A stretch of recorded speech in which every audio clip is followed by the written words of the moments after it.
CBI সাফল্য প্রশ্নাতীত এবং CBI একটা সাংবিধানিক বডি। আমাদের রাজ্যে যেমন কলকাতা পুলিশ কমিশনার কী হবে, এডিজি সিআইডি কী হবে, একজন ঠিক করেন, পশ্চিমবঙ্গে মাননীয় মুখ্যমন্ত্রী। সেক্ষেত্রে সিবিআই ডিরেক্টর কে হবেন সেটা ঠিক করেন কিন্তু প্রধানমন্ত্রী, লোকসভার বিরোধী দলনেতা, সুপ্রিম কোর্টের প্রধান বিচারপতি। অর্থাৎ সিবিআইয়ের সঙ্গে পশ্চিমবঙ্গ পুলিশ বা সিআইডি কখনোই তুলনা করবেন না, এক নম্বর। দ্বিতীয় নম্বর হচ্ছে সিবিআই নিজে নিজে তদন্ত করা, কোর্ট মনিটরিংয়ে তদন্ত হওয়া, দুটোর মধ্যে তফাৎ আছে। এবং যেভাবে আজকের রায়ে 6 সপ্তাহের সময় নির্দিষ্ট করে দিয়েছে 5 মেন জাজেস, সম্মানীয় বিচারপতিগণ, সেটা খুবই অত্যন্ত পজিটিভ। তারা একেবারে বাইন্ডিংস দিয়ে দিয়েছে 6 সপ্তাহের মধ্যে স্ট্যাটাস রিপোর্ট কোর্টে জমা দেবে। এক্ষেত্রে এটা নিয়ে যারা প্রশ্ন তুলছেন আমার মনে হয় বিচলিত হওয়ার কিছু কারণ নেই। ইতিমধ্যেই তৃণমূলের স্ট্যান্ড থেকে বলতেই পারে এবং তারা কোথায় যাবেন, আইনি লড়াই কিভাবে করবেন, এগুলো আমার বলা উচিত নয়, সেটা তাদের কাজ তারা করবে। কিন্তু আমি যেটা বলবো যে একটা সরকার রাজনৈতিকভাবে নির্বাচিত হয়, কিন্তু সরকার যখন শপথ নিয়ে নেয় সকলের সরকার। এই জন্যই তো ভারতবর্ষের সংবিধানে for the people, by the people, of the people ব্যবস্থা বলা হয়েছে। সবচেয়ে বড় জিনিস হচ্ছে এই জাজমেন্টের মধ্য দিয়ে রাজ্যের প্রশাসনিক প্রধান মুখ্যমন্ত্রী যে বারবার বলে এসেছেন যে যা হয়েছে নির্বাচন কমিশন থাকাকালীন হয়েছে, আমি 5 তারিখে দায়িত্ব নেওয়ার পর থেকে কোনো ঘটনা ঘটেনি। আজকে জুডিশিয়ারি তো সেটা রিজেক্ট করে দিল। এটা তো মুখ্যমন্ত্রী কয়েকদিন আগেও একটা প্রেস কনফারেন্সে বলেছিলেন যে ছোটোখাটো 2-1টা ঘটনা ঘটেছে, তাকে অতিরঞ্জিত করা হচ্ছে। আমি মুখ্যমন্ত্রীত্বের দায়িত্ব নেওয়ার পরে কোনো ঘটনা ঘটেনি। আজকে তো এই রায়ের মধ্য দিয়ে সেটা প্রমাণ হয়ে গেল যে মুখ্যমন্ত্রী পশ্চিমবাংলার মানুষকে অসত্য তথ্য দিয়েছেন এবং বিভ্রান্ত করেছেন, এবং মাননীয় মুখ্যমন্ত্রী তার রাজনৈতিক যে সংকীর্ণতা তার বাইরে তিনি উঠতে পারেননি। এই জাজমেন্টের মধ্যে দিয়ে সেটা প্রমাণ হয়েছে। মমতা বন্দ্যোপাধ্যায় একাধিকবার বলছেন যে জাতীয় না, আমি বারেই বলি, পশ্চিমবাংলায় 51 জন খুন হয়েছে বা কিছু ক্ষেত্রে অস্বাভাবিক মৃত্যু হয়েছে, এইটা তো প্রমাণিত সত্য। পোস্টমর্টম হয়েছে, এফআইআর হয়েছে।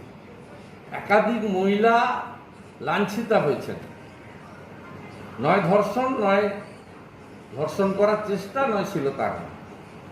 এটা তো সত্য যে পশ্চিমবাংলার কয়েক হাজার মানুষ আসামের রিলিফ ক্যাম্পে আশ্রয় নিয়েছে।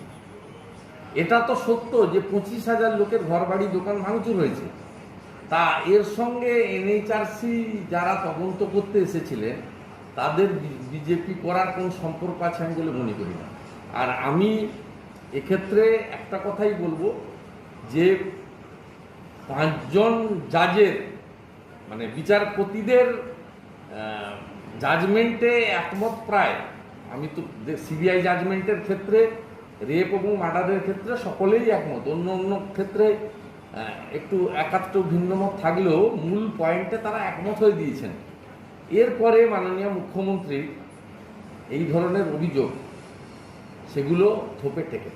এই ঘটনার পরে বিজেপি, আমি আপনাকে বলছি, সিরিয়াস হিউম্যান রাইটস ভায়োলেশন হয়েছে বেঙ্গলে এবং ভারতবর্ষে আফটার ফ্রিডম, আফটার ইন্ডিপেন্ডেন্স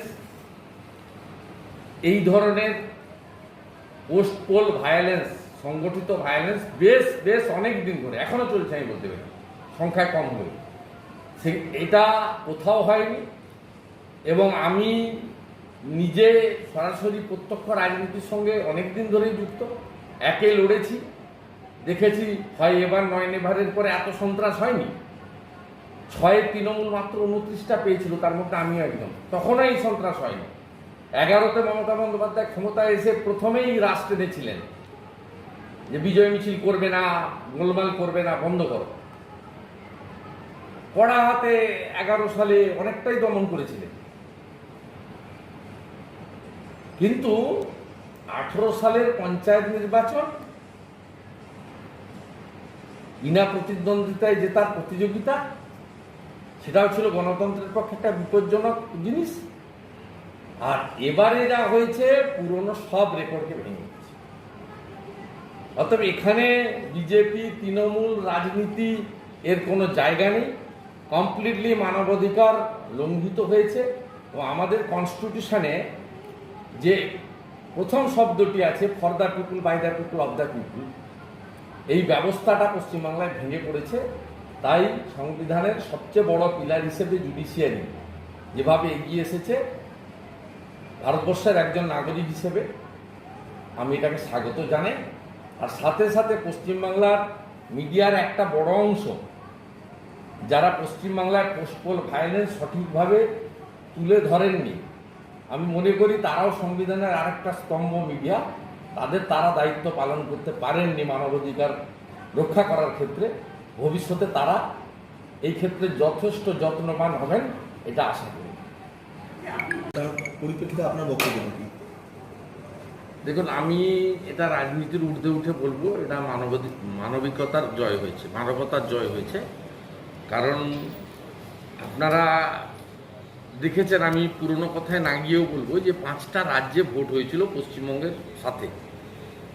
একটা ছিল কেরালা, সেখানে এলডিএফ ছিল, এলডিএফ আবার জিতেছে।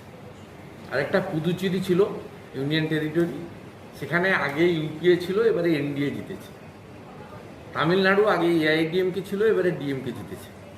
আসামে বিজেপি পুনর্বার জিতেছে, আর পশ্চিমবঙ্গে তৃণমূল কংগ্রেস পুনর্বার জিতেছে। বাকি 4টে রাজ্যে সেখানেও তো বিরোধী দল ছিল, ভোটের সময় তরজা হয়েছে, হারিয়ে দেবো, জিতিয়ে দেবো, অমুক করেনি তমুক করেনি, উভয় প্রতিশ্রুতি দিয়েছে। ভোট নিয়ে যা হয়, ভারতবর্ষ হচ্ছে পৃথিবীর সবচেয়ে বৃহৎ গণতান্ত্রিক দেশ, সেখানে যা হয় হয়েছে। একটা ভায়োলেন্স নেই কেন? আসামে একটাও কংগ্রেস কর্মী বা বদরুদ্দুন নাজমলের লোকেরা কেউ মারা যায়নি কেন? তামিলনাড়ুতে এআইএডিএমকে কোনো কর্মীকে ঘর ছাড়া হতে হয়নি কেন? কেরালাতে কংগ্রেস লেড ইউডিএফ এর কাউকে ঘর ছাড়া হতে হয়নি কেন? এই পশ্চিমবঙ্গে যেটা হয়েছে, 2 মের গণনা কেন্দ্র থেকে বলবো, গণনা কেন্দ্র থেকে বেলা 11টা থেকে শতাধিক কেন্দ্রে, আমি দায়িত্ব নিয়ে বলছি, আপনি যদি কাউন্টিং সিট দেখেন, দেখবেন 3rd রাউন্ডের পরে, 4th রাউন্ডের পরে, 8 রাউন্ডের পরে তো অধিকাংশ কেন্দ্রে বিরোধী দলের কাউন্টিং এজেন্টদের সই আপনি পাবেন। এখানে পোস্টপোল ভায়োলেন্স যেটা হয়েছে, স্বাধীনতার পরে এত বড় সংগঠিত মানবাধিকার লঙ্ঘন করার মতো ঘটনা অন্য কোথাও ঘটেনি। আমি এটা বলবো, মানবিকতার জয় হয়েছে, মানবতার জয় হয়েছে, এবং মানবাধিকার লঙ্ঘিত হয়েছিল সেটাকে প্রোটেকশন দিতে সংবিধানের সবচেয়ে বড় পিলার জুডিশিয়ারি এগিয়ে এসেছে।